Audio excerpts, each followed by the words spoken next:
Welcome back once again to Kevin Pollak's Chat Show. I am, as always, Chat Show. Oh, I love it. We're off to a great start. Welcome back. We were in New York last week. First, let me just say Happy Pappy's Day. What the hell, fathers? Get off your ass. What? Happy Pappy Day indeed. Is it celebrated all over the world, Father's Day? Couldn't be. That's got to be American horse shit. Nah, there's Americans all over the world, so why not? Yeah. As a Platinum Hallmark Gold Crown member, Yes, please. I'm certain that Hallmark probably made it up. Yeah. Hallmark celebrating 100 years. They made up that too. My memory of Father's Day is Groucho Marx. Today, Father, it's Father's Day, and we're giving you a tie. It's not much we know, it's just our way of showing you. We think you're a regular guy. You say that it was nice of us to bother, but it really was a pleasure to fuss. For according to our mother, you're our father, and that's good enough for us. I loved those times when my dad would come to a show of mine, and he was at a show of mine the week before. And it was all I could do to explain to him there's not going to be a new syllable in the show you're about to see, Dad. And he did not care. He, ever since I was a wee lad.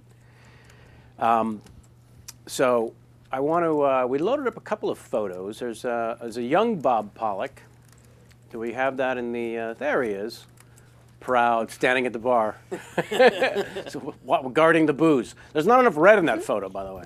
And then, of course, he and I got older, and we have another. No, that's me again.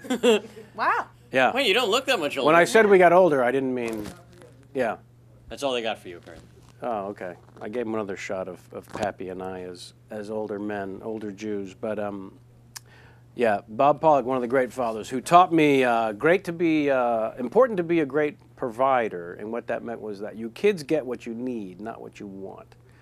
I thought that was pretty cool. Ain't that the truth? Lessons-wise. Jamie. That's not true, because I got 2 new rings last week. Someone who, by the way, this is someone whose nickname is Depression Baby. Won't let me spend $1 until we get to Unless Tiffany. it comes to Tiffany. Yeah, right. Bling. One of my greatest impersonations now that does not travel, as they say in the stand-up business. I cannot do this bit on the road. Is Jim Fox. Nah. I told you girls, you can't run that engine hot, you kill it. No one but the Fox girls know how incredibly perfect Well, that it did well when you played Jersey, and my family, and like some of my family came to visit. That's right. My father's side of the family, they loved it. Right. Do we have photos from your dad's work, fellas, in the outside studio there? We have some. Jim Fox, there he is. He paints murals. Yeah, he's retired now, and he paints murals. This is in his kitchen. Uh-huh. Wait, I got some captions he wrote down. I'll bet you do. This is his, eating area wall, or kitchen, Dad. You could have said kitchen. And it's, yeah. So, what else we got? It's we got pretty more, crafty. Right? This is at the VFW. Oh, one of his local hangouts, the VFW. Love that. I love the eagle shitting that's on the the flag. front. That's the entrance of the VFW, right there. What's this one? That's another eagle attacking the flag, basically. That one, that was at the firehouse, the last one. Never forget. This one, the 9/11 one, was also at the firehouse. That's his local fire station. And this is the Dolphins, or at the Legion, the American Legion. That's behind the bandstand there. Pretty fantastic, Jim That's Fox. what he does in his retirement. He also builds birdhouses. So happy Father's Day, salty dog. He is a salty dog. Sammy? Yeah, we got a picture of my father Do we? in there. It's my favorite picture of him. Oh, let's This one take comes a up look. when he calls me on my iPhone. There he is. He's a dentist, your He dad. is Dr. Levine. That is him right there, looking his sharpest. Oh, and I'm God sure he'll bless. be thrilled that That he made the show? That he made the show. Well, today. happy Pappy's Day Happy Father's Day to him old as man. well. I've been told that the second photo of Dad and I is now available, so we can move on. Feel free to throw that up. Now is good. There we are. There's Pop and I. Hey. Shortly before the cancer got him. Yeah, the cancer. So happy Pappy's Day to one and all.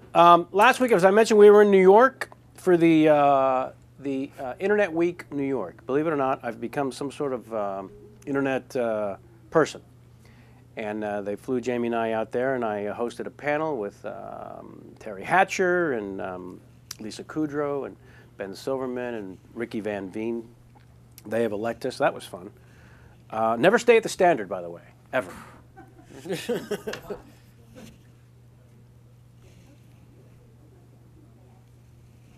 I'm not kidding. It really is awful. And your computer was not buffering. Thanks to Wayne Fetterman and Alan Zweibel, who participated in Kevin Pollak's chat show episode number 52, which then became the Lost episode. Maybe one of the worst experiences of my professional life, doing the show in New York last Sunday. And believe it or not, I'm going to have to go back to New York on Wednesday to finish up work on the big picture, a little motion picture I'm doing with the Steve Martin and the Jack Black and the Owen Wilson and the Joel McHale and the Rashida Jones. Diane Wiest. I think I passed out a little during that. Diane Wiest. Diane Wiest. God bless Diane Wiest. She's the best. So we're going to do the show from New York next week with Paul Rudd. And I will not be there. No, you won't. So you won't have to buy me another ring. Woohoo! Because the show went so badly. I won that ring. Thank you, Awesome. thank you, Hank Azaria's weekly poker game, for allowing me to win. I brought an envelope of cash, knowing that Jamie wanted this very certain ring. Nice. And I got a call to play Hank Azaria's game the night before, and thank you for that, Hank. So, so it could have gone the other way. Oh yeah, the the ring could have cost me twice as much. Right. Spoken like a true poker player, Sammy. Thank you. A pleasure. Did I say never stay at the Standard? And then I went to St. John's, Newfoundland. Yes, St. John's, Newfoundland. Oh, what a take we had there. Oh, I hope. If you've not been, but you desire to go 4.5 hours later than Los Angeles, 4.5 hours, that's your time zone. They call it the Rock, and they're not kidding. There's 100,000 people on that rock, and it is fantastic off the coast of Halifax, Nova Scotia. And they wrote a big check, and I went, and they might have regretted it, but I had a good time. While I was there, however, I got to chase down Dan Aykroyd's crazy Crystal Head vodka distillery. You know, we talked about our love of that Crystal Head bottle and celebrated it on the show as much as we could a year ago in the beginning in our whorish plea to get them as a sponsor, and that didn't pan out. So anyways, I found out the distillery was there in Newfoundland, and I couldn't believe it. So I took myself on a little tour. There is a tradition in Newfoundland to become a true Newfoundlander. You must be screeched in. And it involves kissing a dead cod. I'm not kidding. And chanting something and then shooting back a thing of rum in the middle of the day, because that's enjoyable. And then you have to repeat a very, very specific saying, which you will see because we shot a little video, and Josh Negwin, one of our producers, was kind enough to attempt to make something out of it. So let's roll this, and then I will bring our guest into the show.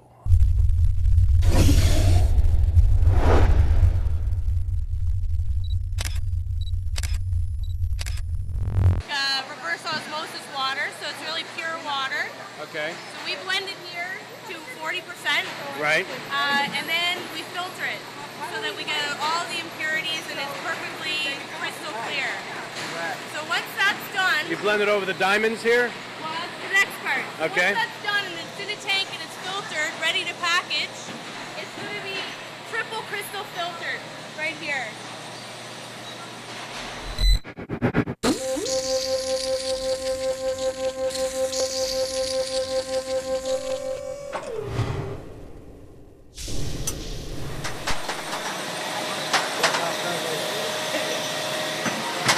You don't feel any pressure at all, do you? No, sir. Okay. Not so much. You have quite the pace you have to keep there. You can't really break into a conversation, I guess is what I'm saying. Over there.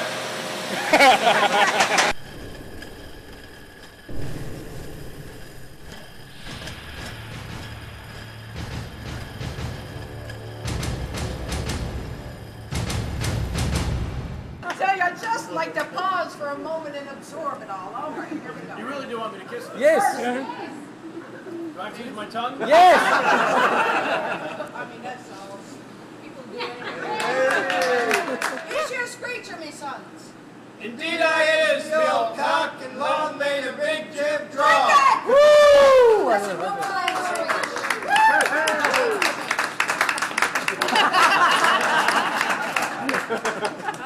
It's nice as a spoon. It's lovely. By the power vested in me, by all who's holy and all who's not, I now pronounce you honorary Newfoundlanders. Congratulations.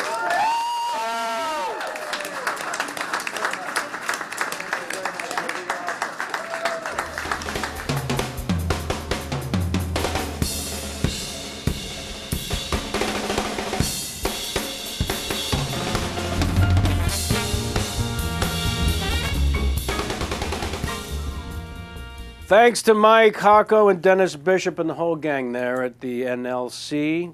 For more info, why don't you take yourself to nlliquor.com and see what else they've got for you there. I had a great time, and they were very sweet. Speaking of annoying freebies, we got ourselves new mugs here. It only took 75 interviews to get them, and we're so very pleased. I want to thank Nomi Doherty and everyone at ePromos. Look at that sweet fella. Yeah, we decided, throw it back up there for a second if you can. We decided that it's kind of a Pakistani thing happening. It costs extra to get 4 colors, and I'm just going to say they use a little too much, is all I'm going to say. But I do love it, and thank Josh Negrin for getting steam on top of the mug for your photo. Way to impress the family while they visit. All right, I can put it off no longer. We have a new sponsor. Oh, yes. Okay, here's the thing. These people were kind enough also to join the fun, wow, that's happening here. PickClick.com, I say. Yes, PickClick.com, visual search engine that helps you shop more effectively. Browse through your photos from your favorite sites, you bastard, to find exactly what you want. Fast. Look how fast. Faster still. You want girls? We got them. Up to 12 times faster for browsing than just using the actual sites. Go to whores.com. Oh, is that plenty of fish? Oh, thank you. Featured sites include eBay, Amazon, Etsy, that's handmade items, plenty of fish That's for dating. Etsy. Etsy, of course. Everybody knows that but me. Yelp for your food and businesses. Allrecipes.com for guess what? Recipes. And of course, Google. Wow! Categories make it easy to zero in on just the content you want, if in fact you want it. All right. There it is. That's what I want. Wow. I want 7,500 photos of food. Thank you, PickClick.com, for joining Kevin Pollak's ChatShow.com family. We appreciate your sponsorship. Yay, internet monies. Yay! Rotbucks, Or we call them. Rotbucks. All right, we're very excited about today's guest. I met this lad on location in Canada, and we were shooting a motion picture there. Gary Yates, fine Canadian director, filmmaker there, and we didn't really relate to anyone else, as I recall, in the cast. So we just kind of hung a little bit and made each other laugh and had a great time. And he has, well, I don't want to go into it too much. We'll have, I think, a better time of it if we can actually speak one-to-one. So it is a tremendous honor and a great, great privilege, honest to God, to have Mr. Craig Ferguson here today. Hello, sir, and welcome. Hey, hi. Now- How are you? I'm very excited to be here. You've got a new Yeah, mug. 'cause I thought my show was kind of like as far as you could go with this kind of thing, but you clearly have found new ways to suck in ways that I really thought. But No. you're cutting edge, man. You're really taking it to a whole new level of what the. No, you can actually say it. That's the difference. Yes, yeah, we our first 6 shows, our mantra was, we're not ready. And it Yeah. turns out a year later, we're still not ready. I kind of like it though. It has a complete lack of adrenaline feel that I enjoy. There is a complete kind of Yeah.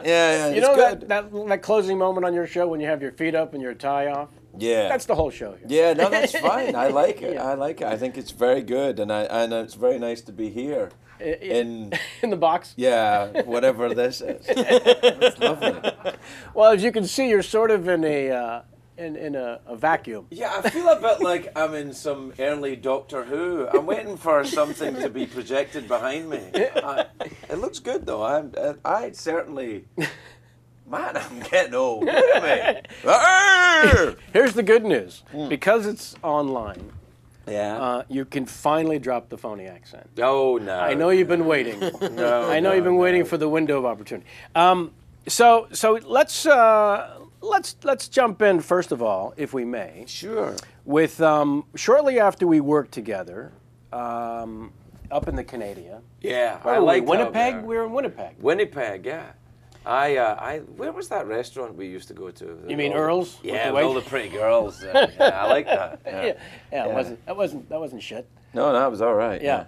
I remember something wonderful happening there. We were being driven home from set one day, and you were on the phone. You get off and you said, someone's going to use a character from something I wrote, and it's going to be in a television show in the BBC or something. Yeah. It was. Kind of nice little bonus on the ride home. Yeah, that's right. It was a movie I wrote called Saving Grace, and Right. we started to make a TV show out of it, which I've never seen. It's called Dr. Martin, but the character of the doctor in that movie, I had written that, so they have to pay me for that. I've never seen it, but I'm very grateful. Is it still on? Is it still going? Apparently, yeah, Yeah. I think so. Occasionally I check turns up, so. Yeah, well, that's the only way to know, Yeah. apparently. Either that or go to Britain and watch it, and I don't want to do that. No. No. Not right now. So certainly after that show, that movie that we did, working on that, it wasn't too long after actually that there was talk of you being one of the 4 finalists for the Late Late Show. It wasn't too long after that. It was actually during it they called me up. When we were in Winnipeg, they called me up and said, Craig Kilborn's retiring or doing whatever he's doing. He's quitting. Right. And they're trying out a bunch of different people. Do you want to do it? And I'm like, okay. And because I didn't have anything else to do, other than the series they were making from a character that I had no source of income. So I thought I would have a crack at it. People don't understand, by the way. They think when you reach a certain level of success that it's all so wonderfully mapped out. Yeah. I don't think people understand that when you are not on a series, you spend your days basically, for lack of a better term, looking for work. I work on my abs. That's what I do when I'm not working. I just do sit-ups, days and fucking hours of sit-ups. Is that right? No. I see you with Yeah, that's what happens. That's what I did. I see you with that push-up machine. Yeah, those things. No, you sit around and wait. Well, that's why I started writing, because I Yeah. couldn't take the sitting around and waiting. And also I had read the scripts of movies that were being made, not necessarily that I was in, but just movies that were in production, and I thought, I don't know if I can write any better than this, but I sure as shit can't be any worse, so Right. I'll do it. And I ended up kind of like filling my time that way. You had several scripts of yours produced. I made a couple of films. You even directed one of them. Yeah, I directed one of them. I wasn't crazy about the one I ended up directing. I don't know why. I fell into this kind of naive idea that the director was powerful, because I'd read too many of these fucking screenplay books that say, oh, the director, the director. But I found out later that it's the guy with the money who has all the power, not the director. Right. So You get to go through the motions of telling your story. yeah, you tell the story, but so it kind of I got kind of disillusioned with making films after that. I'm not really that interested in making them anymore. There's too many people involved. You're good at it. You go and do it. I'm too grumpy. I can't take it. Right. I think if it was just acting, I could do it, Right. But but no one asked me to do that, and I can't get away from work to do it. So Yeah. So they were calling you and they were saying Craig Kilborn is leaving. yeah, so come and try this. So I met with, I went down and I tried it out for a night, and I fell in love with it pretty quickly. I did 2 nights. They asked me to do two nights, and the first night I was there, I met with Peter Lassalle, who's still the executive producer of the show. Yoda. He is a legend in television, and kind of has become something of a father figure to me over the past few years. So happy Father's Day to him. I would think he would instantly become that for you. Yeah, he you know, he has he mentors me very, very closely, and I respect him deeply, and so as he did with Carson, I should say. Yeah, and many others, you know, but he did with Johnny for years, and he's still close with David as well, and so he said to me when he met, I said, thank you for letting me do this, Mr. Lassalle. This will be a lark, and he said, no. He said, I have one discernible skill, he said, and that's finding people like you. And if I'm right, he said, this is not a lark. You're lightning in a bottle, and this is what you do. And I said thanks very much, and I went away, and I thought, he's just crazy. So did you have any notion in that moment, because you knew who he was, you knew what his history was? I knew a bit of it. It wasn't a world that I'd followed. I hadn't followed really the late night world. I wasn't that interested in it. You know, I'd watch it, or I'd go on these shows to plug a movie or do whatever it is. I enjoyed whatever I saw. I would watch Dave. Sure. You know, but I wasn't really connected to it in any way. And actually, I don't know that I'm that connected to it now. But I really don't watch. I don't even watch my show. I'll watch bits if they say, "Oh, look, this was terrible. You have to see this," or "Look at this. You know, you're getting fat," or "Look at this. It was good." You know, occasionally I'll watch it, but I don't watch it. I watched it a lot in the beginning, the first few years, but I don't watch it now because I know how it turns out. And so I wasn't connected to the late night world, and but I knew enough about Peter to know that it was important. Well, I mean, he was basically saying, he was knighting you, but I don't know if we're ever really aware when those moments are happening, when they're happening. No, it's always with hindsight. Yeah. I think at the time. I mean, I think at the time I just thought, well, this is nuts, but I need to do something. I was going through. I'd just gone through a divorce. I'd just gone through. I was in some financial difficulty connected with going through a divorce. So I was just grateful for the work. Yeah. You know. What sort of prep did you do before those first two? Did you just? I watched Carson and Dave. I had some old. And so I approached it like an actor, you know. I did a little bit of kind of research and to see what these guys were, or as much as I could find out what these guys were like. I watched some Gary Shandling episodes, and I watched Carson, some old Carson DVDs, and I watched Dave. Because Dave, to me, is he was the kind of gold standard. He was the guy that I watched. Yeah, he was the one closest to what you're doing, in a sense, which is an attempt, in his case, to have an actual conversation and not just hit bullet points. He had brought that, I think, as far as he thought he could, and has done it brilliantly. And then you, of course, which we'll get to, took it to some other ridiculously wonderful place. But, you know, watching those shows can give you a sense, I imagine, of what it looks like. Yeah, but that's all it can not give you. Not through the eyes of the person. Well, no one can really. And you hadn't done stand-up in a while. No, I hadn't done stand-up for 10 years. So I'd been away from the closest thing to it. Did you do any? I didn't do any warm-ups at all. I just went and did the show. But I felt there was something in it, and clearly Peter saw something and kind of worked away at it a little bit with me. I drifted into it, but the more people I talked to, I mean, what happened was that everyone I talked to, this was kind of after I got the job in the early days of it, but everyone I talked to, Dave said it, Regis said it, Howard Stern said it. Pete said it. Everybody said you have to make it your own. Now, I didn't know what that meant. Exactly. You know, I don't know what that looks like. How do you make it your own? If I've never done this before, how do I make it my own? But I kind of understand that now. What you kind of have to do, the way I express it is I say I don't care. Now, of course I care. I want the show to be the best it can be, and I want it to be entertaining. But But what I won't do is I won't care too much about keeping the job. And then that way I won't be too inclined to, in a desperate way, cling on to the approval of maybe executives. Or although, to be honest, I mean, I go on about, oh, the man, but CBS have been fantastic with me. Yeah, they're not I mean, they terrible. really have. They're not terrible people. They're not at all. They've actually, everything I've wanted to do, they've let me do. So I can't, Yeah, although I complain about them, I can't really. But that's an excellent point, because it is easy to comment on how you've made it your own now. Can we try another ice-cold beverage of the same kind? Of these nondescript beverages that are in no way connected to the Coca-Cola company. Yeah, and have zero interest in Yeah. No, it's one thing to comment on how much you've made it your own now, but you just raised an interesting point, in my opinion, which is you don't get to do that without them ultimately saying, Of course. we don't mind it. Of course. And I I'm mean, sure occasionally they'll say to me, they go, well, it's all right, they know you're here, dude. Just come on. Like, what? They're like, oh, there's a magic hand from outer space. Thank you, mysterious stranger. All right, thanks, man.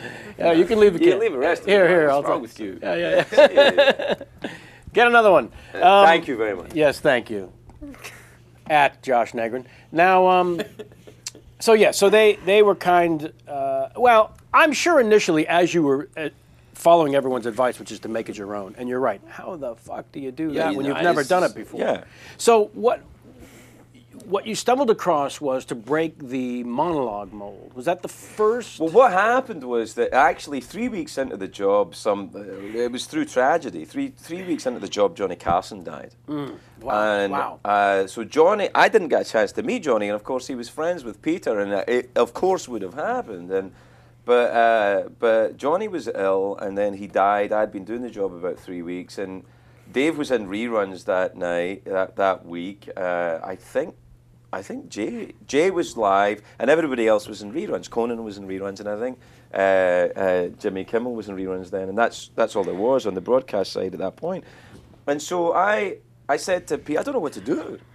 I don't know what to do, because clearly this man is he's the brand name. He's it's Johnny Carson. I have to address this, but I can't go out and claim ownership or friendship or that much. I just watched a bunch of Johnny Carson DVDs, and he said, well, say the best you can, do whatever you can, just do whatever you say. So I went out and I said, I quoted Joyce's, James Joyce had said that sentiment was unearned emotion, which I felt was a good place to start. Nice. Right? And then I can't really remember what I said, but I talked about the only memories I had of Johnny Carson, which was as a viewer, as a younger man visiting in America. Right. And after that, Peter LaSalle, who never comes onto the studio floor, never came out onto the studio floor. I mean, and it's the only time he's done it before or since. Holy shit. He came out on the studio floor and he went, whatever it is, that's it. That's it. And from that moment on, that's when the show kind of was born. So whenever I felt too, as humans are inclined to, occasionally I'll be too angry or too upset or too sad to do my job properly. So I would just do that. Right. I would just say, I'm too sad to do my job properly. My father's just died, or I'm too angry to do my job properly because this Britney Spears is having a mental breakdown and everybody's poking her with a stick. So I began to loosen up from that point, which is very, I suppose, in a strange way, I owe Johnny Carson as much as anybody else does for that moment being the point which I began whatever my career is in that. Did I just drop something? It's behind you. What is I think it was your testicles. Yeah, it was my phone. They finally dropped. Yeah, it was. Oh, cut a plug. That's right. That's my phone, but I turned it off. I remember one of your moments at Kerplunk. That was one of your favorite games as a kid, right? I did see that. Well, that's interesting because, yes, of course, the fanship was all you had to offer up ultimately. But as it turns out, you actually crossed into that barrier that you know as a stand-up, which is which ultimately you must have faced when going from being Hitler to Craig Ferguson on stage, You're right. which is I have to now speak my thoughts. Yeah, you do. I have to stop doing a bit and hiding behind writers in terms of a monologue. It's kind of like when I started in stand-up, I had a character, I had a jacket, I had a guitar, I had, I had piled on I had a comedy song, I had routine. And a crazy name. Yeah, and a crazy name. And all the tricks that you need early on. And the same thing with the talk show. All of the stuff that I needed early on, I used. And very quickly, I got bored with them. I don't think, I can't do it as well as the others. I can't read teleprompter very well. I can't fake interest in stuff. That's the big one. Yeah. That's got to be the big one. And I think it comes possibly more from being an actor and a writer, which is the honesty at some point in your work just organically comes out. You can't stop it. And fortunately, you must have had enough experiences of that sort of going okay or going well. Well, I think that's what I think. Also, to be fair, the combination of the might of I had Peter's tutor, Peter as my mentor.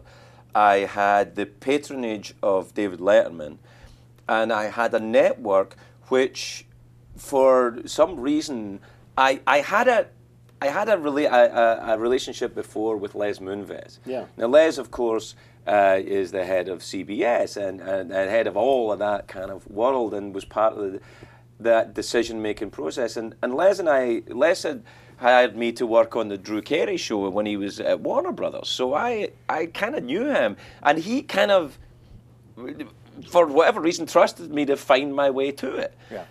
It was a huge. very unusual situation in television. I think it probably happens more now in this environment, in the internet environment. But it doesn't happen in television. It not often, no. It did happen to me though, and as much as I rail against CBS, and I do, but it's kind of a shtick because they've never really been anything but nice to me. But that doesn't play very well when you're being angry at them. And occasionally I do get angry at them. I mean, occasionally they're like, "Oh, you can't say douchebag," and I'm like, "I've been saying it every night for 5 years." Yeah, but tonight, we're being sponsored by douchebags, so you can't. We're literally being sponsored by a douche. Yeah. And they would rather you drop the word bag. Right.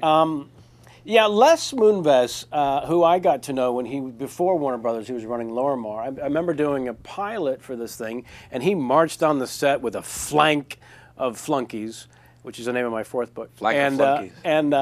And while we're shooting the pilot, and sort of pointed at me, and I came over, I am run Lorimar, and you're hilarious, and I think you're great. And then literally became a fan forever.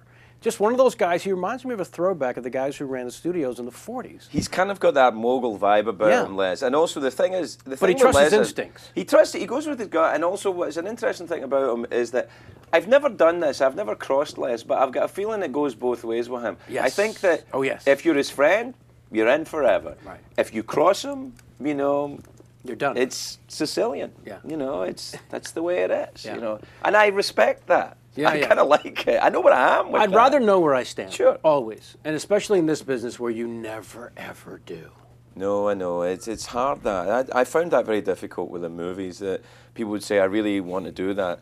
And they don't. No. And it wastes time. Yeah. And normally with the networks too, it's give me something different. And the moment you do, in terms of a television show, they don't want it, which is another incredible sort of celebration of what you're doing, that it is so damn different. Talk about the moment, since it is Father's Day, because that seemed like you had the turning point with Carson, and then was it a couple of years later that you did the eulogy? My father for your died father? in January of 2006, that was a year into the show. Right. I'd been doing the show a year, almost to the day, and my father, I'd been back and forward to Scotland over the Christmas period. My father died, and it was really hard.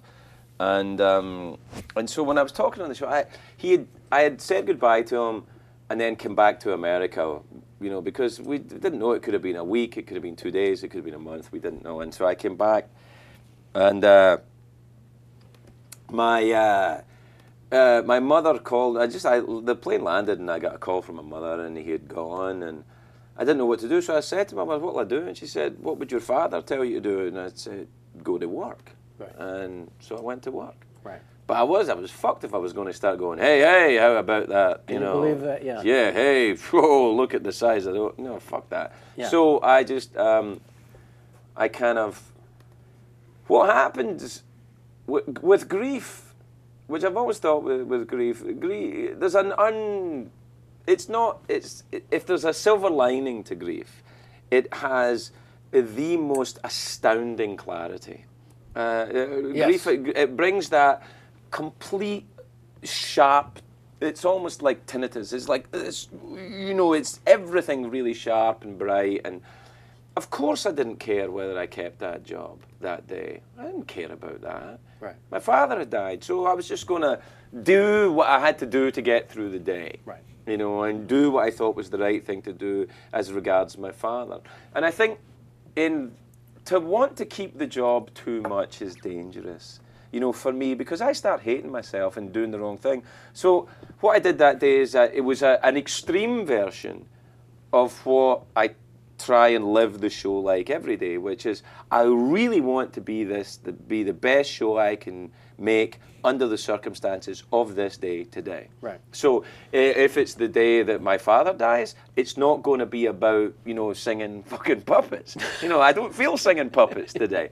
And I think if there's, I feel there is a sense of community with people who enjoy the show, and I think that's born from the fact if I say, look, I don't feel like doing this, that they get that there is, you're allowed to be a human being and have feelings. Well, that's just it.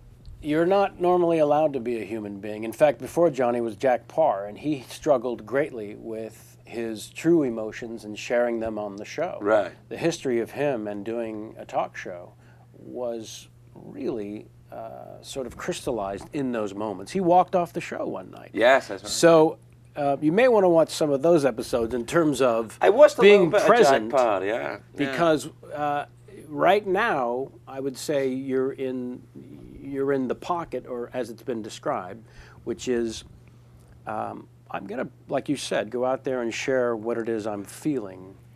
To a degree. I mean, it's not. I mean. I know. As a stand-up, Right. I know that you still have that thing in your mind that is, while discussing any subject, there's a punchline around each There corner. must be a joke here somewhere. Yeah. I mean, Little the eulogy relief. I did for my father, there was a couple of laughs. in that, Absolutely, you know little what I mean? comedic relief. Yeah, it's got to be there. Yeah, it just isn't rehearsed. No, and no, that's no, what no. comes across. Well, not rehearsed and not by committee. I don't need to do it like that. I don't need. Is there no one writing monologues at all anymore? No. No, on the contrary, I have a writing staff, and I talk to them every morning. Right. And we construct a set of bullet points and areas that I will work in.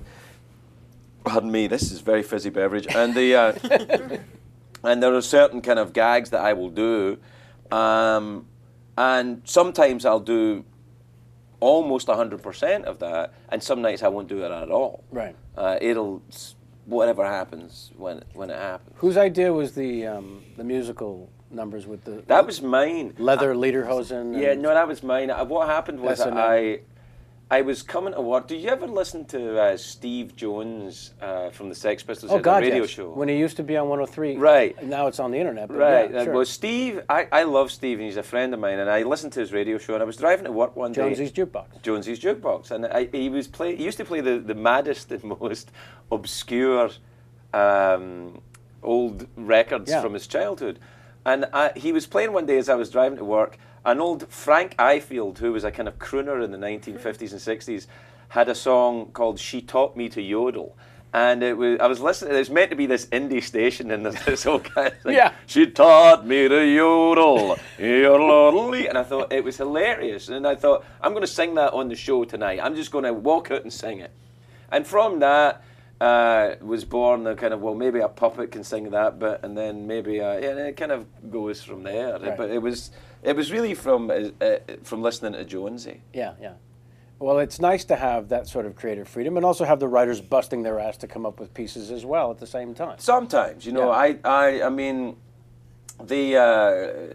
sometimes it's easier than others, but I have two in particular, Ted Mulcairn and Jonathan Morano, who are the two head writers of the show. They're kind of like my anchors for this.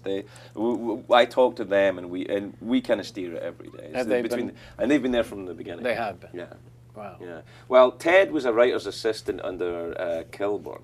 I think he became a writer during that period, and Jonathan Morano is the brother of a girl I was dating when I got the job, and he was interested in late night television. Turned out he was really good at it. Jesus. Yeah. That doesn't suck at all. Yeah. Are you aware of the larger connection that exists between us and your career? Sure. Because there's a pretty big one. What's that? The first season of The Drew Carey Show. Oh, of course, yes, Mr. Bell. I'd known Drew from Standup forever. Right. He calls up and says, I'm going to do a pilot. Would you do the voice of my boss? It'll just be the voice on the phone. You never have to be on the show. Right. And I said, well, why would I not do that? Of course, Drew, no problem. He said, and also, by the way, if the show gets picked up, you can record this from anywhere in the world. Even better. And we'll send you a small check. Great. So I have fun doing it for a season, and it's a blast, and the show is picking up a little steam.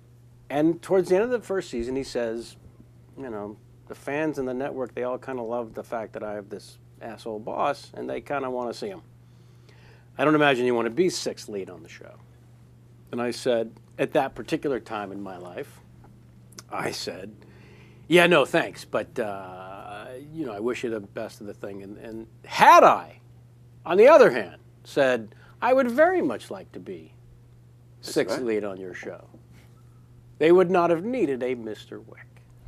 And they also, I believe, offered the job to Hugh Laurie after that. Really? Yeah, I think they offered it to Hugh. So he's the one you send the steaks to? And Hugh said, I'd much rather be an American doctor. And then, 10 years later? and then after they had gone past Alf the alien puppet, the English guy that was on The Nanny.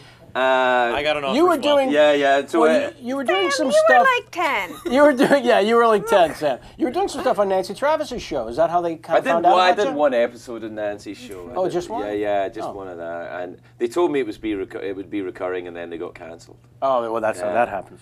But no, I went on. It was meant to be for 3 episodes on the Drew Carey Show. I don't think they were convinced that I was the way to go. But and I remember Drew gave an interview at the time because there was the new boss. It was the start of the new season. There was a new boss, and in the interview, he said they said, "Oh, Kevin Pollak's been doing the voice, but now you've got a different way." He said, "Yeah, we got a British guy who's cheaper." That's what he said in the interview, and I've never fucking forgiven him. But it's true. Oh my God! Yeah, I mean, the last episode of the season, he said, you know, we have to fire you. You have to physically leave the show in order. So they had me come out holding a cardboard box full of my things as Mr. Bell, and the audience was like, "That's who Mr. Bell was? Yeah. What?" We thought it was you, Laurie. Yeah. It was more like we didn't know who it was. We certainly didn't check the credits.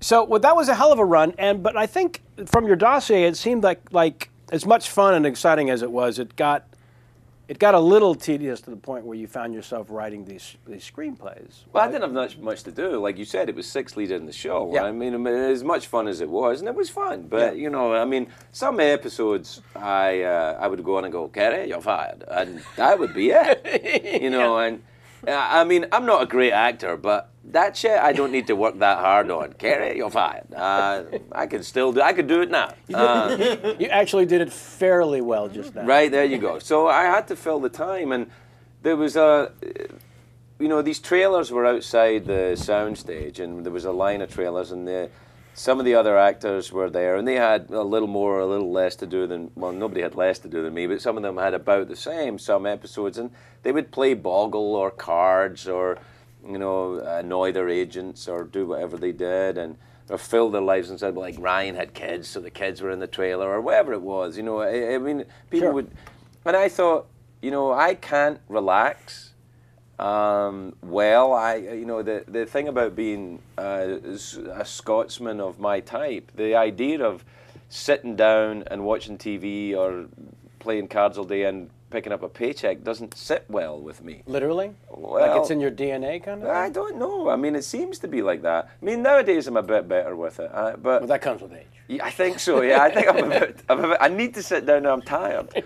But I think what happened is that I was working at these movies. I wanted to make these movies. I had come to America after all. I hadn't been born in the Valley. Not that there's anything wrong with being born in the Valley, but I hadn't just walked over here. I had to, fight through a bunch of stuff to get to the point where I was there. And I thought, I'm not doing enough.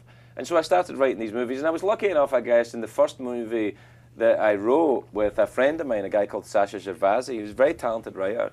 And we had worked in this script together, and it took off right away. We made the movie. And that's astounding. Did you have a sense of how ridiculous that was? Not at the time, Now I know. But your first movie, we wrote it and had shot it within 18 months. Well, that's from starting the screenplay and having the idea until last day of shooting. 18 months. And how long after did it take for you to appreciate how ridiculous that was? Not until after I'd made a movie I made after that called Saving Grace, which did gangbusters. It was fantastic, and I made money and won awards. Brenda Blethyn, right? Yeah, Brenda Blethyn, and so not until I made the third movie, where I was the director, when I hit the wall. Right. Not until then did I realize that how easy it had been. Yeah, the first two I had just coasted all the way through, and I had loved them, and loved the experience. But the third one, it was difficult, and it was a difficult time in my life. I was also getting divorced, and I was also, there were a lot of things. I was 40 years old. I was thinking about things. If you want I didn't want the same things as I'd wanted when I was 25. Also, when you get to that point, I would think, as a director, in terms of writing a script, some would think, or so you were taught to think, that's the pinnacle as a screenplay writer, to be able to direct your own script. Direct your own screenplay, yeah. That's what everyone supposedly wants. Yes. So there you were at the last scene in the movie The Candidate, Robert Redford saying, now what? Yes. Is that a little bit of what you were feeling as you were directing, or did you actually embrace and love some of the... I enjoyed the experience of shooting the movie, but as I sat and watched the thing unfold in the edit room, I thought, I don't like this film. Holy shit. Yeah, and my name's all over it. Well, you had... I'm in it, I'm the lead actor in the movie, I directed the movie, and I wrote the movie. There's no one else I can fucking blame. There's no but one I don't like it. Yeah. And that was an odd experience. That's why I wrote a novel after that, because I didn't want to collaborate with anyone. I wanted to find out if I truly could tell a story or if I was just a misguided and arrogant idiot, which I think probably both are true, but Well, but was that what you were feeling in editing? Was that you were watching what had happened to your words ultimately through the collaboration? No, I think what happened is that through a series of acquiescence. Yes. That what I had done is that I had wanted a particular, let's say, a particular actress for a particular role, and the studio, or no, in this case, the money, didn't want that actress for the role, and I would fight and I would lose, and I would say, "Oh, what the hell? It's still a good actress, but not the one I wanted." Right. And then you say, "I want to shoot in this castle." They say, "Well, we can't afford this castle. What about this?" Detached house, this condo, and then before you know what's happening, you're like, oh man, and because there's so much going on, I didn't do it. I did a bad job, and I'm not trying to offload the blame to other people, but I didn't feel that it was a medium where I worked well, and I ran into a guy about a month ago, a guy called Mark Ordesky, who had run Fine Line at the time I had made Saving Grace. And Mark went on to do the Lord of the Rings trilogy with New Line, and he's a fantastic producer / executive. He's really talented, very supportive of his filmmakers, and I ran into him in this, of all places, in Detroit, when I was on tour and he was raising money for some film, and he said to me, he said, "I'd love to see you make a film now that you are arrogant and bullish and have the resources, I wonder how it would be. And I said, well, give me the money and I'll do it. But I can't because I've got a job. Sure, yeah. I can't go and make films right now. Right. But I might again. I always said no. But I might try it again. But I think I would go into it with a little less confidence, which might not be a bad thing. You know. Right. Or maybe a little more control. Yeah. Well, I would do the prep work. I wouldn't just start shooting it. I'd be very careful about how to proceed. Well, you probably find that with your own show now, that it is ultimately about the prep work. Yeah, kind of. I mean, it's like I don't prep for my show at all now, but I did 25 years of prep in fucking comedy clubs, you know. Yes. So I feel like I did some prep. It has to inform. When I watch you, I see it inform it, so I know it, but I don't know if you're feeling it. But it has to inform every square inch of it, not just standing there and smacking the camera and bringing up the puppets and being as creative as your imagination can be. But the ritual now, we were speaking before we came on about ripping up the cards and for the interview, the conversation that you're now having as opposed to rehearse anecdotes. Right. You've seen through the other end of it in your own way. We tried to design here. Technically, Well, this is very similar to what I do, really. well, in the sense that there's an attempt to have a conversation. Right, exactly. Then yes, in every other aspect. This is actually a bit better because you can go for longer. Well, there isn't someone standing over your Right. shoulder saying break or whatever that new saying, physical move is. You. Yeah. That's I hadn't seen that Oh, one. yeah, they do that to me all the time. Or is that right? I want to involve our audience for a moment because your fans could not adore you more. God And bless they them. write in questions through the live questions come in right to us Right. from the interwebs. This one from @SecretNakedHobo, Oh, right. right? That Twitter account. What draws you to the story? He answered that one already. Oh, I answered that one. what? Well, dra- you I already didn't talked even about know it. I'd received an secret naked hobo question. What draws you to the storytelling monologue as opposed kinda to the answered series that. of jokes monologue? That is in fact correct.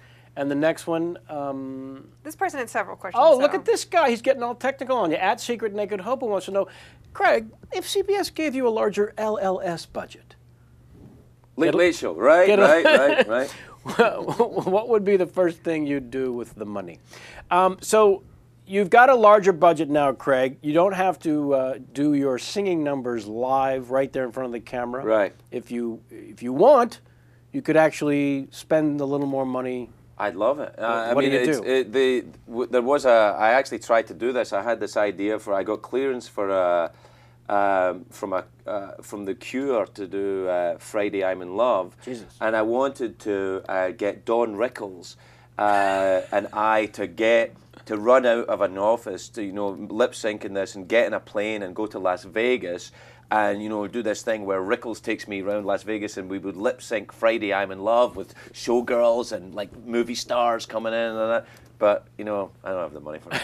But we got it down the line a bit. Don was going to do it. Oh my God. The Cure were fine with the use of the song and they would set us a reasonable price on it, and we tried to raise the money out of Vegas, and we couldn't do it. So there is a kind of a myth, I think, attached to my show that that it has to have no money in order to be creative. And I think, no. You can be an artist and starving and in the garret flat and do paintings, but you can also, Have better material. You can have more tools and do other things. So I'm very anxious at some point to actually have some equipment and see what that looks like. But I don't think poverty is necessarily the best thing for creativity. I just think that creativity reaches a point where poverty has to be brushed aside for a moment. Well, now that you're number one in the time slot. It depends on who you talk to. It depends on your definition of time slot as well, apparently. It's a sliding rule. Mm-hmm. @Ray's Command Todd, or however someone else would say that. Craig, was your extended family supportive of your decision to become an American citizen? Yes, you went through the ceremony that you celebrated and discussed on your show of becoming an American citizen. Yeah. 07, February of 07, is that? I think so, yeah. Something like that? No, later in the year. Early 08, I think I actually went through it. January 08. Right. Maybe it was, I can't remember now. So, I checked my tattoo. was your extended family supportive of this? I don't take counsel from my extended family You about don't? fucking decisions like that. Like, you know, what does my Uncle Charlie think about me becoming a mayor? Fuck him. You know, it's my decision.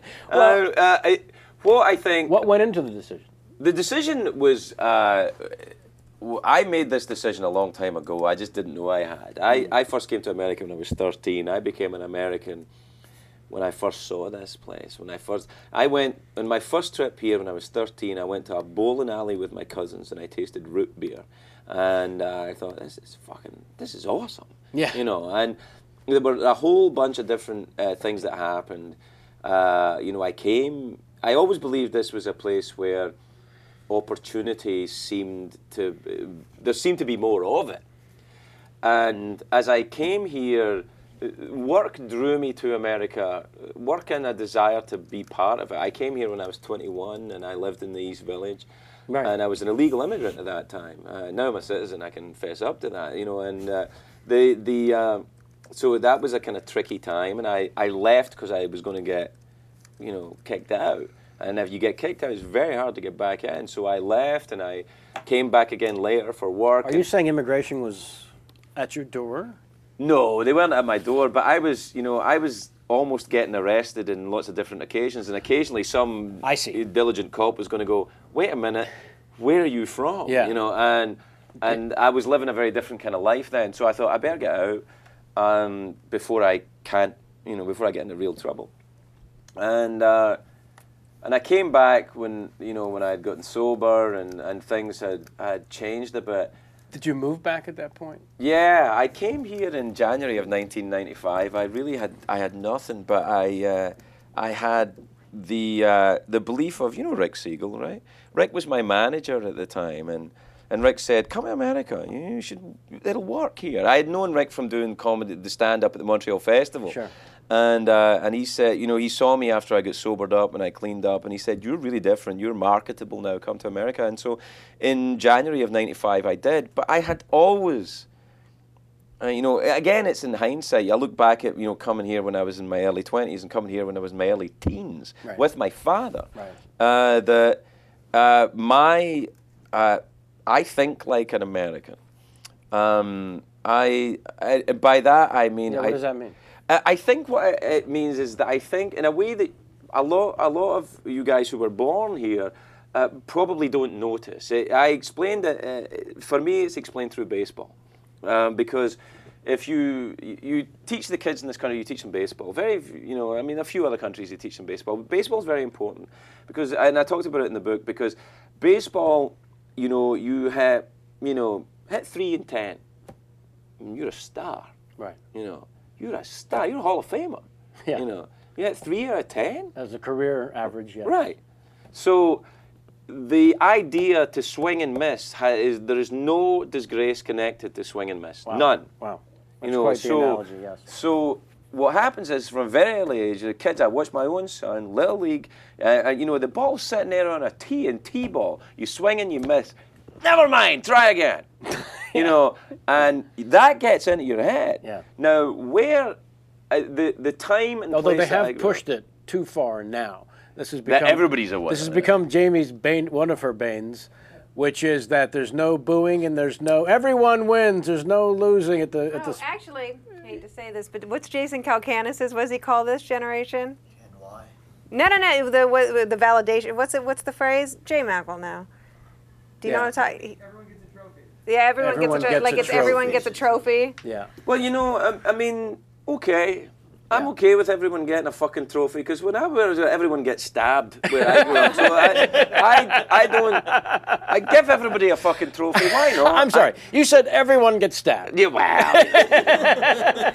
But I think that's great. Well, but the game itself. I mean, obviously, you can't win the game unless you connect the bat and the ball, right? You can't do that. You've got to do that at some point. But at the same time, if you're in the game, if the ball's coming at you and you've got a bat in your hand, you're in the game. The game's still going. And that to me seems... In fact, you're right. Failure's only been connected to dropping the ball, not missing the ball. Right, okay. You know what I mean? Swing and you miss. Is this trophy for everyone? That's Jason Calacanis's. That's for me. If you don't show up to work or you quit or something, he puts that on your desk. Isn't that clever? Excellent. Yeah. Wow, he's using reverse psychology. That's like that thing in MythBusters when he got shocked by the when Adam got shocked by Oh, these things. shit. Did you watch the MythBusters? I do, but I didn't see this. Oh yeah, it was good. Sorry about that. No. I'm taking this away. Yeah, please. That's why I was brought in here, I'm sure. Yeah. I'm sure that's why they interrupted our conversation. You know what we should do? Put the trophy in. Awesome. Dude, you rock. Negrin didn't bring it. Yeah. And Negrin put him up to it. So yes, the sort of mentality of you could hit 3 of 10 and be a Hall of Famer. In terms of thinking like of an American, that was the first example that's registered for you? I appreciate that type of thought. I appreciate the idea that, you know... We'd prefer you try here. Right. And also, if you fuck up, go again. Yeah. You know, go again until it's your turn to sit down. And your experience, other than the stabbing back at home, though, seriously, if you fail, there is no second chance. I mean, what are... Here's an example of it.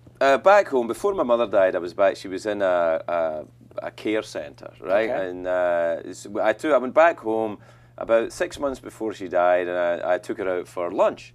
And we go out for lunch to this new restaurant on the banks of a canal. And on the other side of the canal, there was a big new house that some guy had made some money and built a big house on the canal. Now, my mother's generation, I don't know why, maybe the Second World War, maybe, I don't know what it was, but I mean, she'd been a kid in Glasgow as it was being bombed by the Nazis, you know, so that affected the way she thought about things. And we were at lunch and we were looking at this big house on the hill, and my mother said, "Oh, that house, he made a lot of money and he built that house up on the hill." And I could sense that she was angry about it. And she said, "But it's sliding down into the canal." And her glee was palpable. Yeah. See, now an American looks at that and goes, "He built that house up on the hill. I'm going to make money and build my fucking house up on the hill." And that's how I look at it. It's like, I want a shot. Right. I want a shot. It's now, not every American thinks like that, of course, and not everybody feels the same way about it. But I feel that for me, America became what it always had, or what it had been in many respects since the beginning, even before the birth of the Republic. But that it was a new start, a new chance. It was a new world, and then politically it became post-Enlightenment thought. That the men that put together these documents at the beginning of this country, that was post-Enlightenment thought.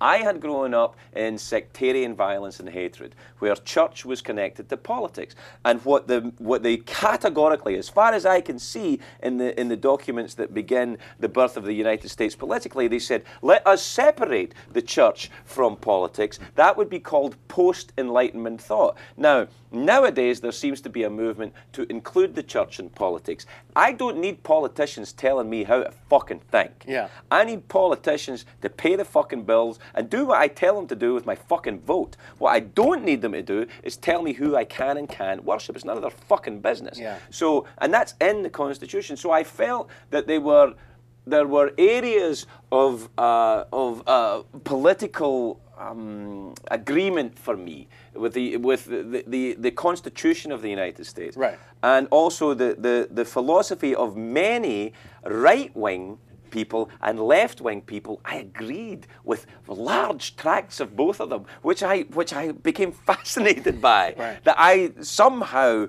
was. And to this day, I refuse to take a political stance on the show for the sake of Hollywood or for the sake of anti-Hollywood. I'll try and sail my own path. That's what I think an American would do. Right.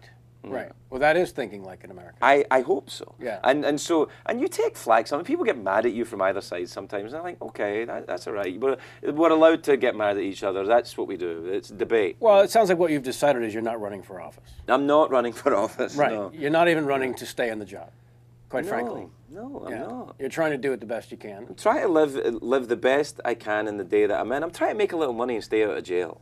That's kind of what I'm trying to do. Stay away from the stabbings. Yeah. No, I see. We have another thing on the show, a form of questions called a Tweet 5. Tweet 5. We had the Dave Keckner on. Has he been on your show? He's a lunatic, right? I love Dave. Talented, funny man. Yeah. Crazy funny. So he was on. He had the Tweet 5, and he had that little thing. We made a thing. It's a rapid fire. Tweet 5. There you go. Yeah. It's good. It's not, he's. Is it kind of a gang thing? Let's say it is. All right. Let's say it is. Yeah. What up, Tweet 5? Although we're trying to create stabbings. All right. It's a this or that, Coke or Pepsi, no wrong answer, in the form of five. Everyone gets five a of trophy these. type thing? They're personalized Right. to you Right. by the viewer. So there's no wrong answer, just rapid fire this or that. Okay. Tweet 5. Number 1, writing or performing? Writing. Tough one. No writing. See, I go the same way. I agree. Writing. Fly or drive? Nah. Do I fly the plane? Sure. Fly. Yeah. You're going faster. Yeah. PC or Mac? Oh, Mac. Sure enough, Coke or Pepsi? Coke. Staycation or vacation? Staycation. You do prefer that. I'd like to fly home. So we'll talk about a little bit about that. Why not? We'll transition into the desire to soar with the eagle. There's for a lot of people who do it, it's something that's just sort of in you. It's not an epiphany. What was the case for you in terms of Learning to fly.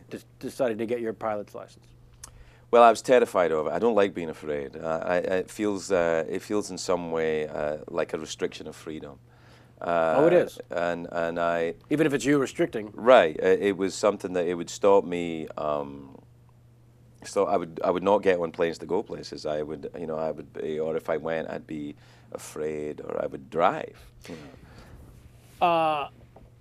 So the notion of the steel tube soaring at 35,000 feet. That's fine now. Yeah, but for a while there, It was frightening when I didn't know about it. I guess that, like many things, it's the unknown, and I was frightened by it, and so eventually what happened actually is that Kurt Russell was on the show, and Kurt is been a pilot forever. he's been a pilot. He's really a pilot who acts to pay for his gas. I mean that's who he is. And yeah, that's true. And he said no.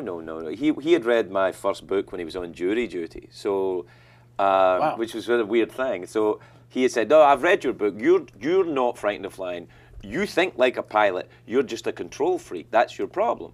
And I said, "Well, that's for you to say, Kurt Russell." But what He does speak in those terms. But he actually He was right, of course. what he did was he with my wife, they got together and they got me for my birthday present a flying lesson, but he chose my instructor. Holy shit. Kurt went to the airport and interviewed different instructors. Holy I shit. didn't know Kurt Russell.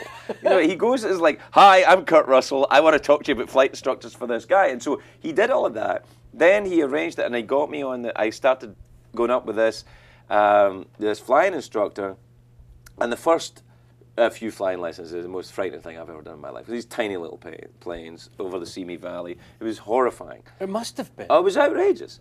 And then, and some of them I would call the instructor as I was driving to the airport and say, "Oh, something's come up." Sure. I would just not go. Well, being alcoholic, you had so many excuses Oh over man, your I've got a lifetime. backlog. Yeah. So, But if I may, was there a point actually when this gift came your way, this unbelievable, thoughtful, and by the way, Kurt Russell, my experience of working with him in a movie was like, this guy should be on Mount Rushmore. He's one of those. amazing, He's one of those Americans. yeah, I know. That's right. That's right. He's Truly. one of the ones they're He's talking got a about. gun, a flag, and, That's and the right. whole. That's right. But accomplishment and family, and wow, he is it. I'll have Jim Fox work on a mural. Please, Jim Fox mural of Kurt Russell on Mount Rushmore would be fantastic. For 4th of July, you've got 2 weeks. Was there a moment when all this beautiful gifting was taking place where you thought, okay, great, that's really wonderful, but there's no fucking way I'm doing this? Yes, often. Must have been, right? But what happens is, remember that I was dealing with something which was kind of primal, which was a fear. So, and in my head, so I had dinner with Kurt, and I said, I want to do this a little bit because I want to know what's on the other side of the fear. Right. And Kurt said, and I remember what he said, he always said, on the other side of the fear, Craig, is you.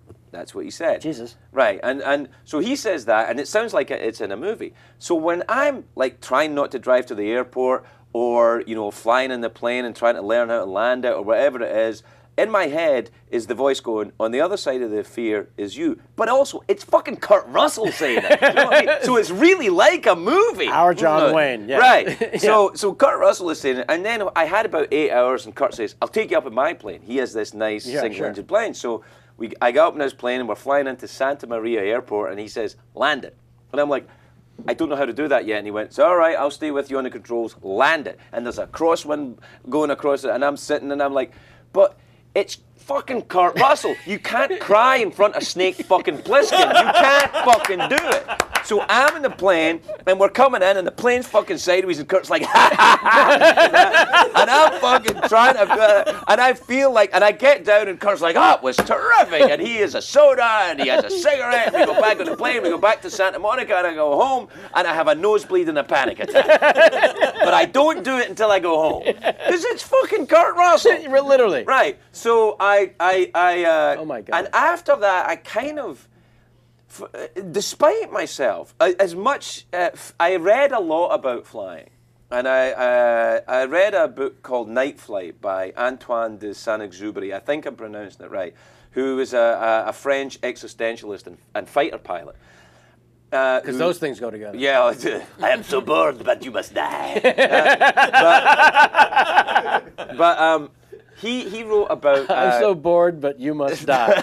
Yeah, that's good. He and a few other guys. There's a book called Stick and Rudder. I can't quite remember the name of the guy who wrote it. William Languish, I think, and his son wrote a book about the meditation of flying too, where they talked about giving yourself a right good scare in airplanes, frightening yourself in airplanes, and as I got a little bit more into aviation, I started to realize that it was the exact fucking opposite of show business. The exact opposite. That in show business, you live by bullshit. In aviation, you bullshit, you die. You bullshit, you fucking... And not a metaphorical death where you get a bad review. I mean, you fucking die. Right? So I began to appreciate that, and the beauty and the science and the weird romance of flight.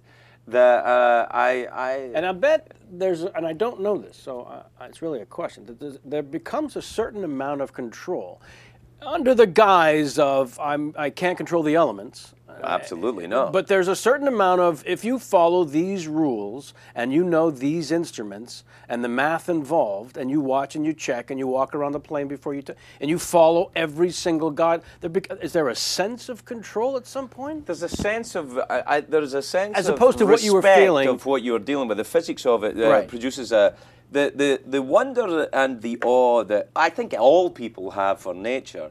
It, for me, was enhanced by understanding how it affected the science of an airplane wing or an airplane engine. Yes. And so I began, also the way the fear came at me was interesting. My first solo flight was an exercise in fear, which I'd never quite been there before. But that wasn't the most frightening so far. Really? One of the first was leaving the airport, you know, what they call a cross-country flight, but the first solo cross-country, which was really, I was flying from Van Nuys to Bakersfield. It was like 85 miles, I think. But you go over the little mountain range there. Oh, yeah, you do. And, you go over the area where you can crash. Yes, that's right, yeah, the little mountain range where there's no flat roads. Yeah. And as you go over there, as I was going over there on the plane for the first time, on my own, I realized that the engine sounded very different. Now, the engine was fine. I was doing everything I needed to do. But it sounded different to me because I was afraid. And you learn a little bit about yourself and how it impacts your reading of what's going on by fear. Wow. You know, the engine is exactly the same. Yeah. The engine is doing what it needs to do. I've done everything that I need to do, but it sounds different to me because I'm frightened. Fear is the single most corrosive and deadly thread that goes through my life. I don't know about anyone else, and I'm not preaching it for anyone else, but for me, it is something which is... It's useful in the sense of that it can help you pay attention and enhance an experience. Don't touch the stove. But it's also, you can get too much of it. You Way know? too much. Yes, and so am I still frightened in airplanes? You can get me that way, yeah. Yeah, I can, you know, a bit of heavy turbulence and, yeah, I can get Well, there's something about sitting in a seat and that seat suddenly shifting. Yeah. That is organically See, unnerving. I got frightened there when you did that. Sure. Just when you did that suddenly shifting thing. I was like, oh. And there was no threat of being stabbed. But at what all. I do now, instead of, and you know, when there's something unusual happens in the plane, my eye goes to the annunciator panel, which will tell me if there's something wrong in any of the systems in the plane. I look outside the plane. I look outside and inside. I follow a flow of what the hell. That's is, what I meant you know. about the control factor, in terms of there are guidelines and rules, and they're very specific. And like you said about the bullshit, there's no guesswork here. No. At some point, you may have to estimate certain things, but you have dials and meters and whatnot, and it all is all very mathematical and very scientific. Yes. And it gives you a sense of, because for those of us who are passengers, for example, and have always heard, turbulence is just like a speed bump when you're driving. There's really no difference in terms of what it does to the plane. And there are times, I won't do the crazy thing again because I don't want to frighten you, but where it almost feels like when you're in a big 767 or what have you, that it's so dramatic that you can almost feel the wings go.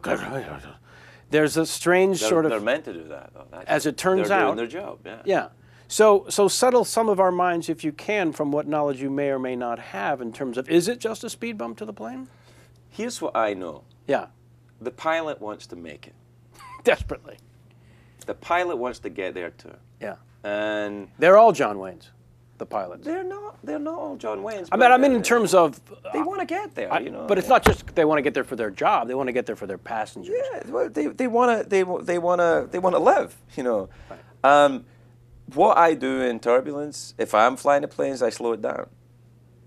Because there's a rule of thumb that says It'll make it. It'll be. You should anyway. You should do slow the plane down to maneuvering speed. But you know, there are speeds for, you know, calm air penetration, and there are speeds for turbulent air penetration, and you just follow the rules and just hope the turbulence goes away soon. I don't like turbulence any more now than I did then, but I have a little more of an idea what it is. well, knowledge and information is crucial in that situation. How many solo flights? I don't know, hours and hours. Hours and hours? Yeah, I don't have my logbook with me. No, we're going to need a number. Yeah, I mean, is it 100? Is it? No, it's not 100. No, it'll be somewhere in the 30 to 50. Something. Over what period of time? I've had my license a year. Jesus. So this is. And I fly a lot. As many with other weekends people. as you can. No. I actually don't fly a lot on my own. I tend to fly with other pilots. Right. People who know how to do it better than me. Are you sharing a plane with someone, or do you? No, I have a wee Cessna. I have a tiny wee Cessna that I fly. Did you? Did you get yourself a wee Cessna? Wee Cessna. Yeah. All right. And where's that at? It's at an airport. One of the fine airports here in Yeah. Los Angeles Yeah. area. All right, so you've got the notion of fear is what drives you ultimately to, yeah, okay, I'm going to give this a try because I would like to get on the other side of it. Is the same thing possibly true with swimming with sharks? Oh, you mean going down to the Bahamas? They get a little nippy, you were told. I like Shark Week, and I wanted to be part of it, and CBS graciously allowed me to do that because it's even a computer network. Well, but, everyone loves Shark Week. Let's yeah, be clear. Yeah. But to actually put on, as you said, Chainmail and go down and chainmail, yeah, and then go down. How big are the sharks, do you think? they're Caribbean reef sharks. They're about 6 to 10 feet, I would say. Just slightly. They look bigger underwater. Slightly larger than like you. many things. Yeah. My penis. And My penis. My penis looks bigger Are underwater. we in fact discussing your penis? Yeah, my penis looks bigger underwater. How many names? That's why I always sit in water. That's why I have liquid pants. How many names, by the way? How many what? How many names How many names what? has your penis? Oh, just the one. Okay. So chainmail, they get a little nippy. You said you've done this already. I've done it with sharks in Hawaii. I've been diving with sharks in Hawaii, but this is in the Caribbean. And so, do you go to a place where the sharks like to hang out normally, or do you go to a place and they said, "Let's drop a little meat you can't in there"? send an evite to a shark, Well, it's so called- you have to go where they are. But it's you know what called I'm saying? blood. And you drop a little. Oh yeah, you chum the water a bit. Yeah, I guess. Do they? Yeah, apparently, yeah. But when you've been, Oh, when I did it, no, I don't. I didn't do that. right? They might do that. And I'm going down next weekend to the Bahamas to swim with sharks. So But you swam with sharks once already? yeah, In Hawaii. in Hawaii, yeah. Was that a little more controlled environment? They were Hawaiian sharks, a little more laid back. Right. Were they? They in were fact- high. They were high, is what I'm saying. The sharks were high. They're like, what? Let's all stop for a That would moment. probably be worse though, because if they were high, like when they have the munchies. Oh, she's got you. Oh, look at Hello. you. Yeah, no, you're right. Yeah, well, I have a head lucky writer. escape for me. Smokes. They would I have just a head writer Like also. wander into their mouths would be the problem. They don't have the. They don't want to go get them anymore. They just want the food pushed in there. Yes. Yeah, well, as long as you all don't lazy. swim right inside and, That's right. and get cozy. Get inside. Yeah. When Hawaii, were the sharks around the same size, 6 to 10 feet? Everything looks bigger underwater. Right. Right. But were they roughly the same size? About the when same you- size, yeah. before? They were reef sharks. So, was there any trepidation? Was there fear about getting in the water with the sharks? Well, I'm okay right 'Cause now. we've sort Until of- you started this shit, I was fine. But now it's kind of it's working at me a little. Yeah, it'll get to me. Look, I try and live in the day that I'm in. So, when I'm next Saturday, when I'm swimming with the sharks, I'll be frightened then. No, I'm Up talking until about then, I'm going to try and your live off it. Hawaii experience. Oh, no, in Hawaii, no. What led up to that decision to jump in the water with the sharks? 'Cause just so you know, it's something not a lot of us would do. Jump in Yeah, the water with their sharks. I understand that. Yeah. So what drives that for you? I don't sense that you're a thrill seeker necessarily. No, not really. I'm not irresponsible. Were you on really. vacation and somebody said, hey, if you want, you can swim with sharks? Yeah, that's And it. you said, fuck, that sounds Yeah, all right. yeah, it sounds all right. And also, there was at the same time, it was when I was learning to dive. I was fairly early on, and at the same place there was or a similar place. There's a fighter plane on the seabed. It's about 130, 140 feet, which is quite deep for a dive. Do you dive? No, sir. All right, so it's pretty deep. Now you have to be careful down there. You can get a little kind of loopy. Yeah. And I went down there. It was one of my early dives. I went down to this fighter plane sitting on the bottom, and there was a current moving. And I didn't know I was getting it. I can't remember what they call it. And it's something to do with the nitrogen, and you get a little kind of crazy, a little narky, what they call it. It can make you, like people get euphoric and take their regulators out and drown. You can get nuts. And I didn't think it was happening to me, but I was down in this. The guy I was diving with says you can sit in the cockpit of the fighter plane and get your photograph taken. So I'm like, fine. And I go, and trying to get into this plane, and there's current in the water, so I'm kind of getting moved away from the plane. So the wreckage is behind me. The wreckage of the plane is behind me, and there's all these little sandworm things coming up out of the ground, and because these worms are moving into the current, they look like little question marks. Do they? Yeah. So like in front of me, there's all little question marks, and behind me there's the wreckage. And I thought, oh, this is like my life. And then I thought, I'll take my regulator out and see if I can breathe water. But it was the closest I've come to some sort of psychedelic experience since I stopped taking psychedelics. It had been a Oh, while thanks. since you had been chased by ducks, were they? What was it? I was chased by ducks. Ducks. In Kelvin Grove Park in Yeah. Glasgow. But I had taken a...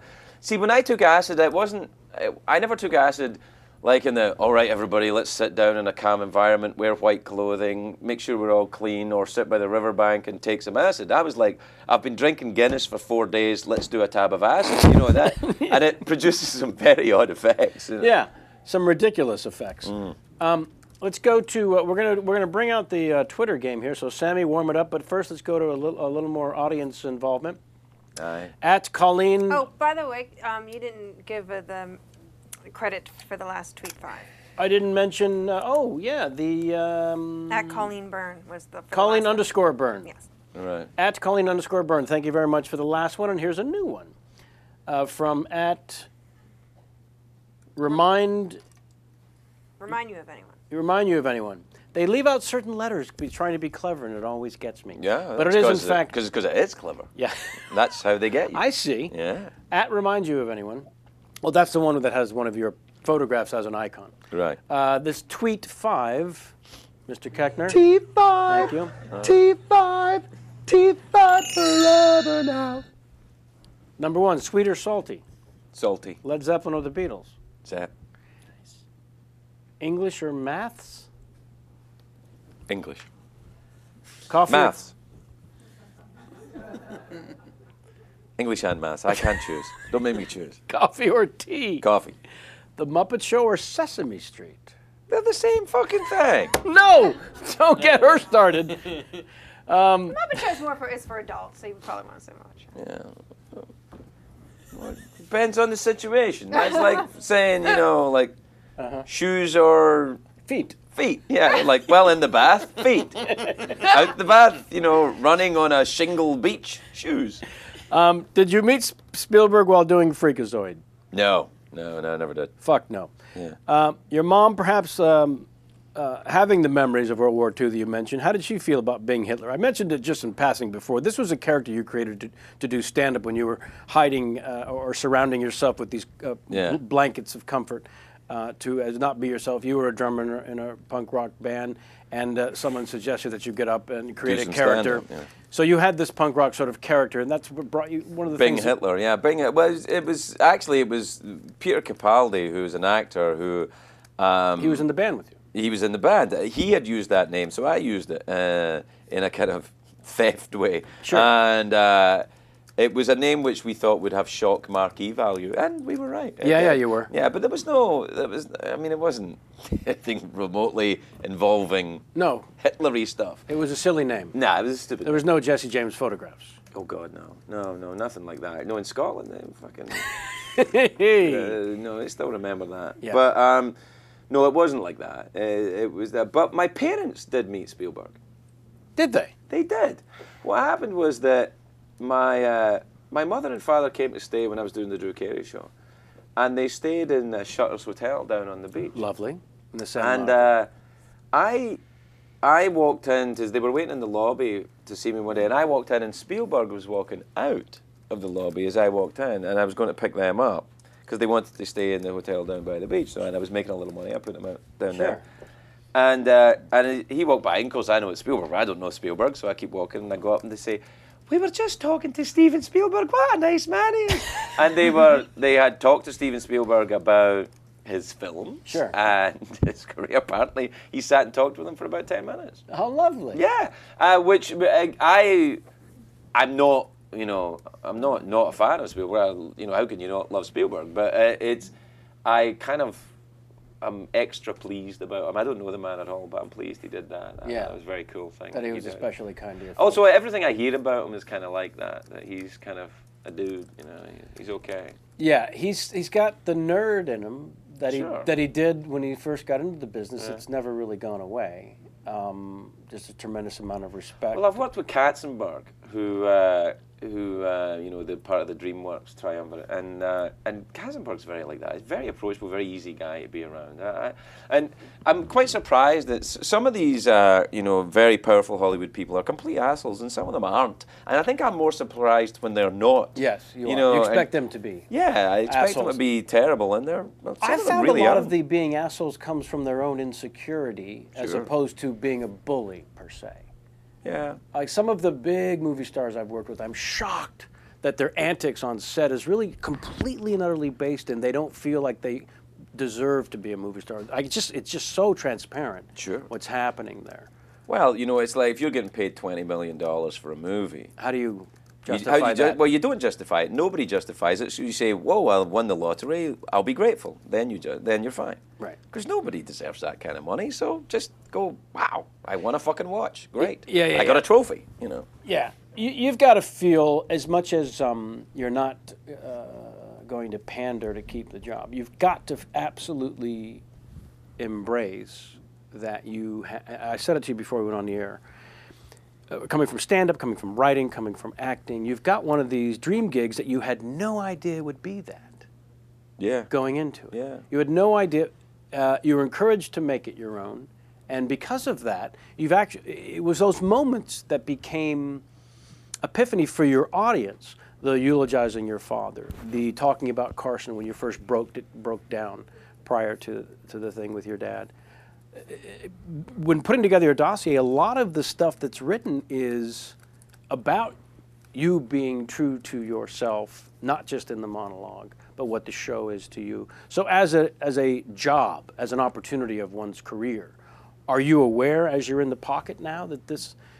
In other words, when I talk to a lot of people who had a great job in a sitcom, and I'll say, looking back 5 years afterwards, you know that was like one of the greatest jobs ever, right? Right. You show up at 10 and you're done at 3. And are you aware of it as it's happening?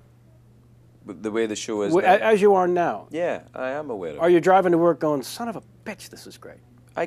Not every day, obviously. Not every day, but you know, and there's also people help me in LA by the way they drive. They're not going to the greatest job That's ever. right. No, they're not. No, I'm aware of how lucky I am. Well, prepared and lucky. No, I'm lucky that I get to do something like this. Yes. I try not to pander, but I want the job. And I really care about the show being the best it can be. I really give a shit about that. And anybody who works in the show will tell you that. It really matters to me. So I don't want to feel like I'm dismissive of it. I'm not. I'm aware that this is a moment in time. And that if I nurture it and take care of it, it might last a little longer. Right. It won't last forever. Of course.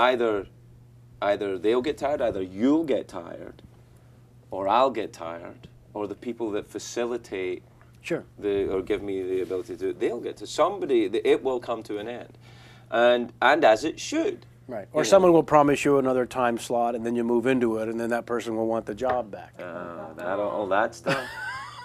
As you're sitting there watching this going on over at the other team, are you just sitting back at sometimes going, you poor fuckers, none of you know what you're doing? I fucking, I have a hard time giving a shit, to be honest. Well, really, I mean, it doesn't affect you in any way as a person. Well, it makes your time slot a little better. Yeah, I don't know. I think it's But the drama of it doesn't interest you. How could it? How could it? I don't aspire for. Look, I don't. In the same way we talked earlier on about, I don't need politicians to tell me how to think. I don't need journalists or actually anyone to tell me what I want. Right. The people say you must want the big time slot, and they go, why must I? God bless you. Why must I fucking want it? God bless you. Why must I want it? Yeah. You've worked in this town for a long time, right? You met a lot of very, very rich, successful people. Right. Ratio to rich, successful, and happy.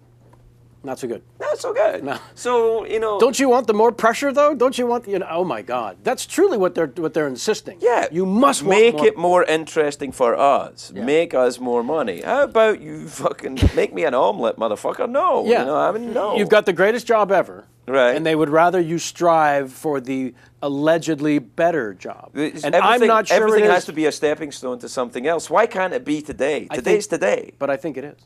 I really do think this is it. I do too. In terms of total freedom, as much as you're going to get in broadcast television, I don't see it happening anywhere else. I really don't. No, so I think congratulations you're for that, probably right. honestly. Thank you. And can you believe an hour and a half has gone by? You said it wasn't possible. I can't believe it's possible. Sammy, we're going to need a little Twitter game. Yeah. There's got to be a little fun. We got it rolling, don't we? I've just seen the look in Craig's eyes. Do we have to continue talking about me? Can I just stop? All right, if we have the roll and roll it. If not, I'm coming Sammy, roll it in. Here it is. There's the graphics. So Tyra, Paris, or Demi. They tweet them, I read them. Is this a who'd you They rather all thing? tweet. Who tweeted? Oh, I see. It's actually Although, who would you rather? Now that you bring it up.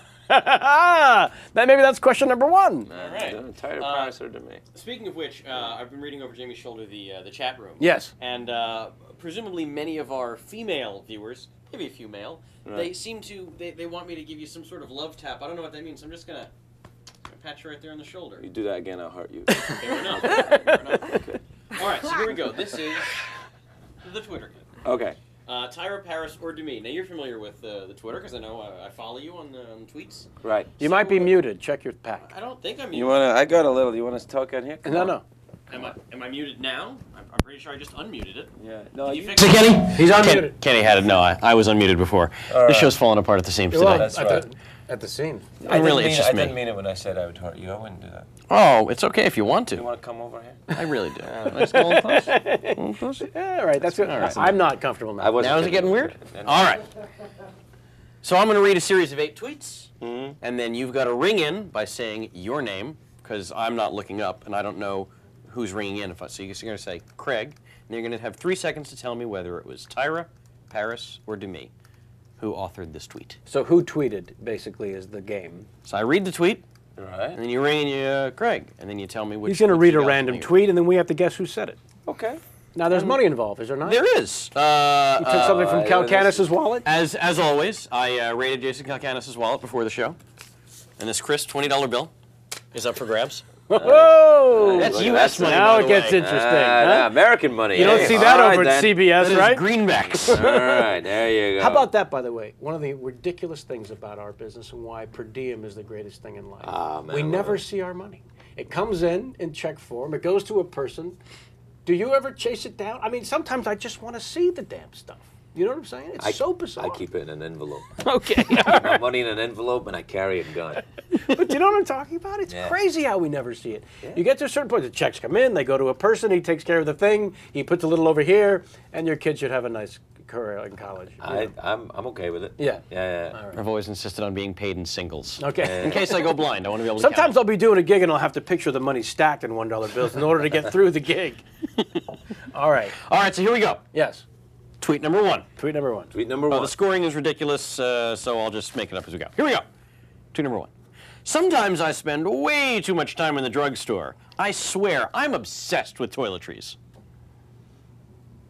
Kevin. He's waiting for me to hang myself. Because you get negative points for guessing wrong. Yeah. I'm sorry, Paris. I'm sorry, Greg. that's Tyra. I was going to say Tyra. It's all right. It's all right. He lost points for that. All right. You're going to lose 3 points if you ring it and you're wrong. All right. But you get 5 if you ring it and you're right. All right. All right, so here we go. So you're already ahead of the game. Here we go. Tweet number 2. At the World Music Awards, introducing a musical act and also presenting Greg. an award. Paris. That is correct. Yo, sir. he's kicking some ass. Yeah, there He's you all go. over that 20. Yeah, that's right. That's Now right. you like the game. Yeah, I like it. As long as I'm winning, I'm for it. All right, that's $20. I can feel it. I should just give it to you now. Yeah. Tweet number 3. Yay. Just landed in Madrid for a couple of important business meetings. It is so beautiful here. I love Spain. Greg, to me. I was going to say Paris. I'm so sorry. That would have been correct. It's all right. You're still ahead. How can Paris Hilton love Spain? How could you have business meetings? Yes. A couple important business meetings. Sorry, I have to defend her from reading her tweet. She's working with what she's got, and she's a very smart businesswoman. Oh, is she? Yeah. That's actually good to hear. A She little really counter. is. I like her, by the way. She's been on the show a couple of times. I like her. But it's She's- nice to. I mean, you know, I she's, just didn't she's got know that nothing she had going this thing on, with but she's like Spain. made this, like she's marketing herself perfectly. She's business savvy. yeah, she's very God smart. bless. Schwarzenegger bought half of Santa Monica before he did a movie, just from the bodybuilding stuff. I like the business savvy. Yes. As do I. Go ahead. As do I. Let's all go into business together. He's still way ahead. He's No, plus no, 2, let's- I'm minus 3. That's a 5-point deficit. I need right. to get one right to even it up. To even up the score, here we go. Tweet number 4. I'd like a lifeline. Hey, Kenny. Gelman? Can we get Gelman? Kenny. Tweet number 4. Yeah. Today is a day of appreciation. Treat people around you. Kevin, special to me. today. Yes, that's correct. Well, you know her. You know she would do that I know kind her of thing. tweets. She Right. tweets the thing about the universe and the people, and it's nice, and we should help each other and look out for each other. Really? I remember when she just used to tweet about Ashton's bowel movements. Those Those were the good days. That's why I don't follow either one of them. We're all tied up. Oh, really? yeah. Okay. I'm afraid that's anyone's 20 now. All right, Tweet then. number 5. Is this the last one? No, no. It's a series of 8. So I'll just go through these. Can see you're It's the last one. Go ahead, make it the last one. Very good. Here we go. Let's zip right through it. For the game. Craig's Tweet done number with 8. it. Craig's Tweet done with the number game.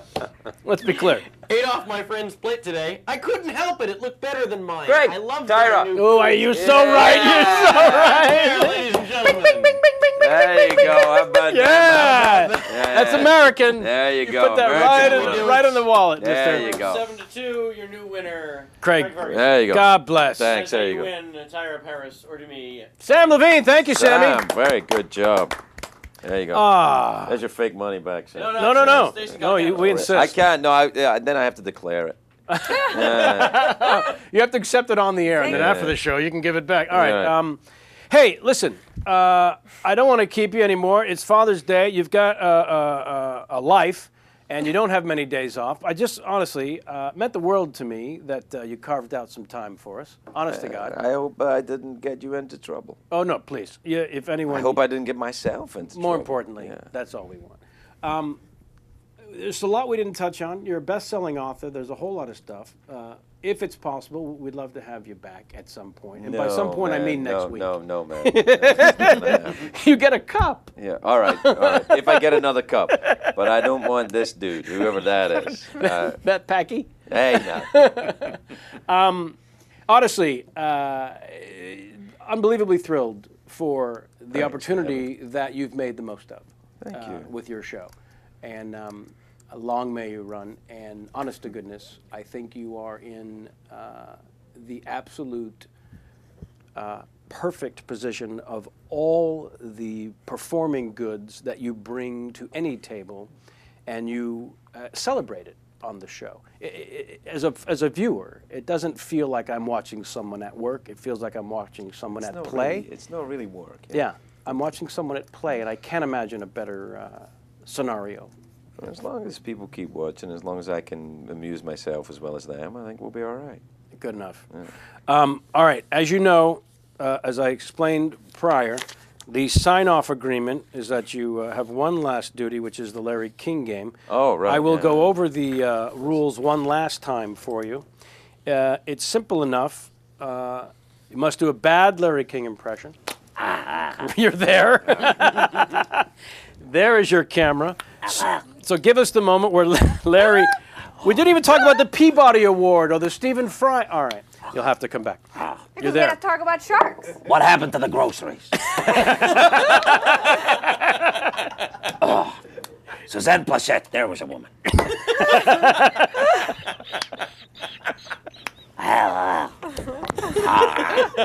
Angie Dickinson, Miss World.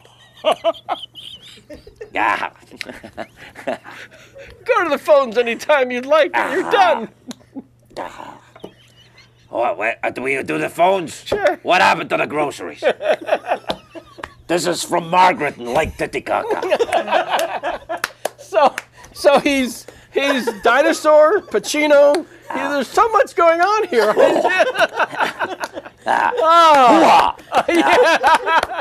Oh, congratulations. The Larry King game done perfectly.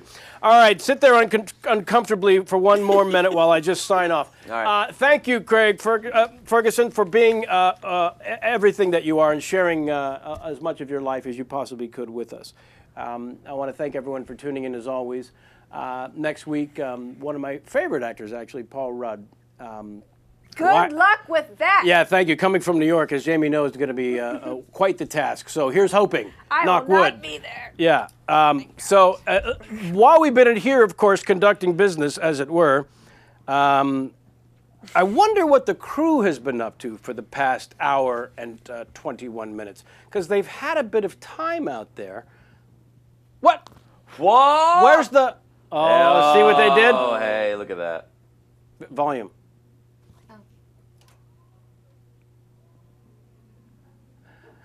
Oh, it seemed. Oh, it's commitment. Yeah. Wait a minute. It's all about commitment. Oh, Dr. Chen. Yeah. Oh, no. No, that's... On Father's Day, too. That's commitment. I actually, just before you go, you know I'm going to sue your fucking ass off for Lawsuits coming. Yeah. All right, tune in next week to see if we actually have a show with Paul Rudd, and we're still available to do this because of lawsuits from Craig. So until next week, whether we have a show or not, as always, get out of my face.